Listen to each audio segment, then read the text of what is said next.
意大利导演贝纳多·贝托鲁奇在电影《末代皇帝》中有经典旁白：皇上是世界上最寂寞的孩子，尤其是王朝走到了末代。在青州会议上，年幼的三法师继承了他的祖父织田信长留下的庞大遗产，他的叔叔织田信孝成为他的监护人。而后在他的人生中，享受过作为织田家家督应有的礼遇和权势，有过明哲保身、屈身家臣之下的时期，也有试图恢复织田家的努力。作为一个末期战国大名，他没有处理妥当，但是作为织田信长的孙子，他无可厚非。今天我们来聊聊三法师织田秀信悲剧的结局，以及织田家作为一个战国势力的终结。这里是巫女花散里演绎日本历史与传奇的频道，记得先点赞订阅哦。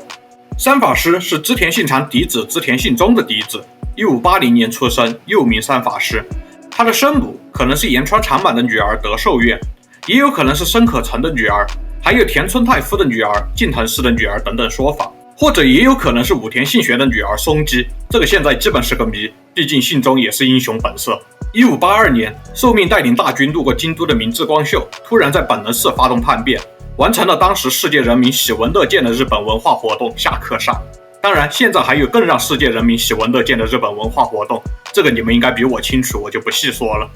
当时三法师所在的地方，现在也有两说，一说是如我在本能寺之变德川家康暗杀说中提到的，他和织田信忠一起从妙觉寺转移到二条城，信忠自杀之前将行光短刀传给了三法师，后三法师被织田长义等人带离，可能也是钻过狗洞。另一说是当时三法师就在岐阜城内，事情发生以后，前田玄乙、长谷川家族和木下氏的某个将领一起保护三法师撤离至青州城。在三岐之战中，织田信孝战胜了明智光秀，而后在决定织田军接下来命运的青州会议上，只有3岁的三法师作为织田家仅存的嫡流，理所当然地成为了织田家新的家督，织田信孝担任监护人。但是实际上，青州会议是丰臣秀吉战胜了织田信孝和柴田胜家的联盟，详细可以回看一步之差天下人织田信孝的视频。三法师当时作为织田家当主的直辖领地是近江坂田郡的3万担土地，枯秀正担任代官。原本计划迁至安土城，但是安土城发生神秘火灾后，监护人织田信孝将其带往岐阜城。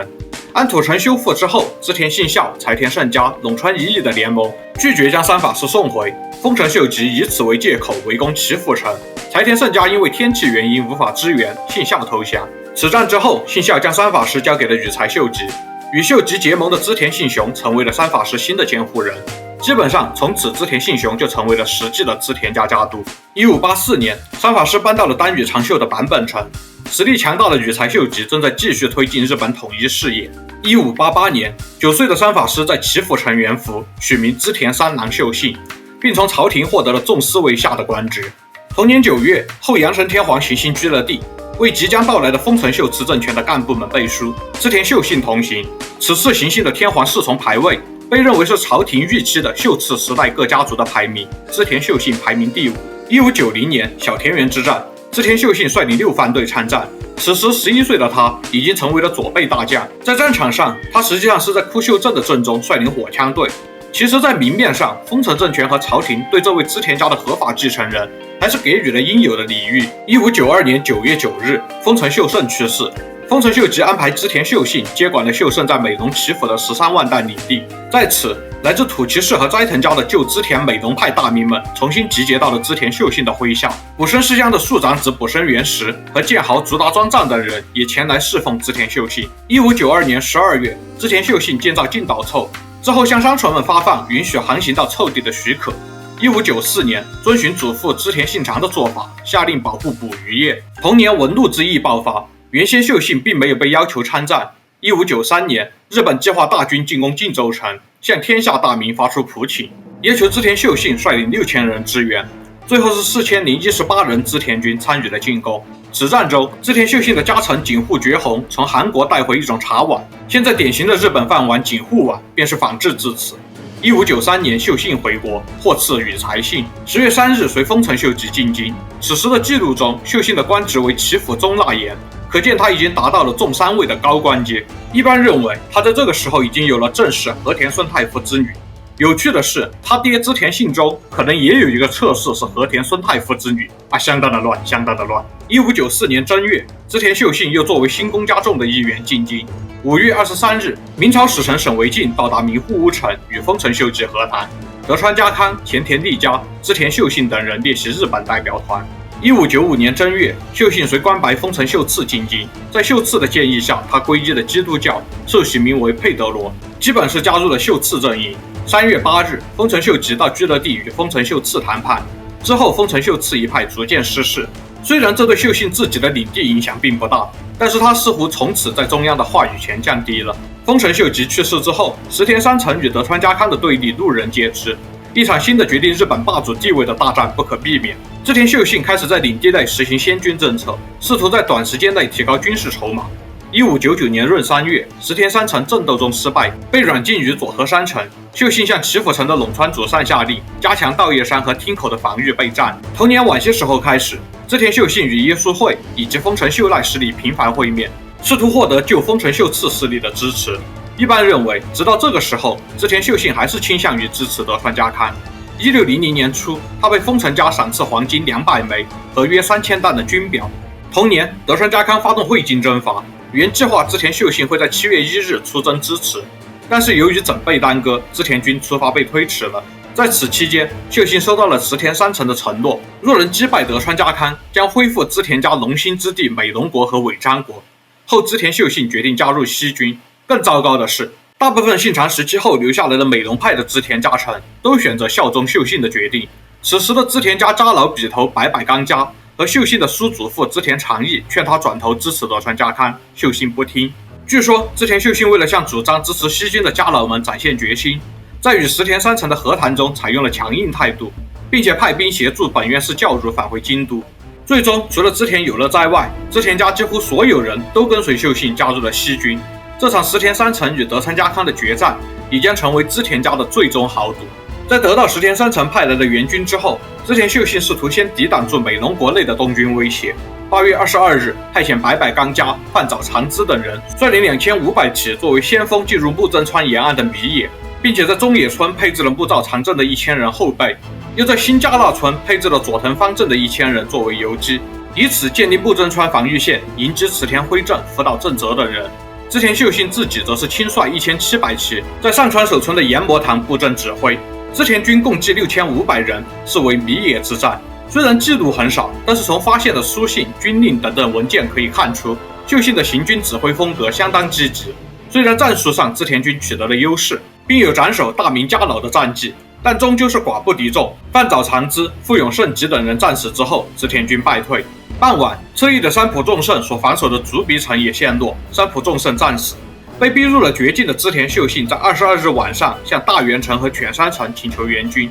并在岐阜城中拢城防御。犬山城和大原城方向本身是打算由岛津右马头带队支援秀信，但最终难以实施而作罢。围城战持续了一整天，织田军在城内层层设防，坚决抵抗。但是池田辉正本身曾经就是岐阜城的城主，对城防很熟悉，城内要害部位屡屡被破坏。当天，织田家重臣战死16人，另有38名核心家臣切腹。织田信长留给织田家的最后遗产在此消耗殆尽。从服侍中将当时岐阜城御殿地板作为天井安装，由于切腹人数过多，已经完全被染红，被称为血天井。织田秀信和织田秀则二人准备切腹自杀，最终是被池田辉正阻止。战后清算，福岛正则镇杀敌430人，池田辉正镇杀敌490人，前野信长镇杀敌308人。岐阜城战死的织田家家臣们的首级被送到江户，验首之后，德川家康命令真上寺元玉和御藏院忠义在麻布园修建手冢供养他们，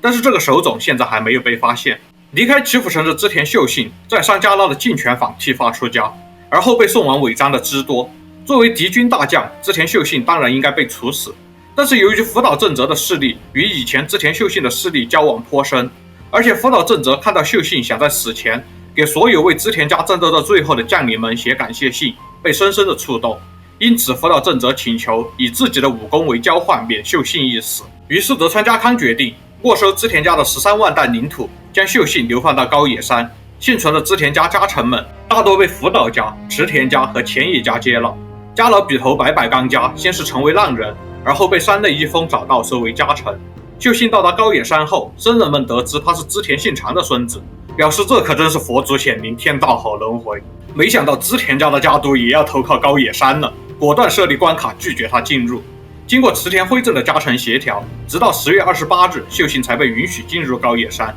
之后也是一直被其他的僧人所迫害。可能是1603年，秀信迎娶了当地豪族生地真诚的女儿听野为继室，但是这并没有本质改变他的境遇。1605年5月8日，高野山再次决定驱逐他。5月27日，织田秀信死于相父，享年26岁。有记录说他是痛苦难耐而自杀，也有记录说他其实不是被驱逐，而是因病需要下山休养，结果死在了半路上。高野山方面的记录则是说，他5月8日被驱逐，当日死亡。高野山中他的墓地旁边，这是另一个假天下人丰臣秀次的铜冢，甚是讽刺。最后，上期视频发布过后，我身体虽无不便，唯独被喷得心惊肉跳，转头捞钱已有不便，竟错过活动投稿时期，大限之期怕是已至。就是关于中国到底是明朝还是毛利家，我看着本能寺之变431年真相的日语版中的征服民国翻译成了进攻中国，结果收到一大堆回复，说我不懂日本有个中国地区，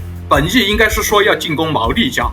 这进攻中国4个字就是我自己写的，结果原来我自己误解了这4个字的意思是吧？花善里就是一个做视频的傻逼，他懂个屁的花善里的稿子。那我理解大家默认主播就是洗稿，世道确实如此，但是还是有些人确实是自己写的，不然大家洗谁的稿呢？都看到这儿了，别忘了点赞订阅啊！我们下期再见。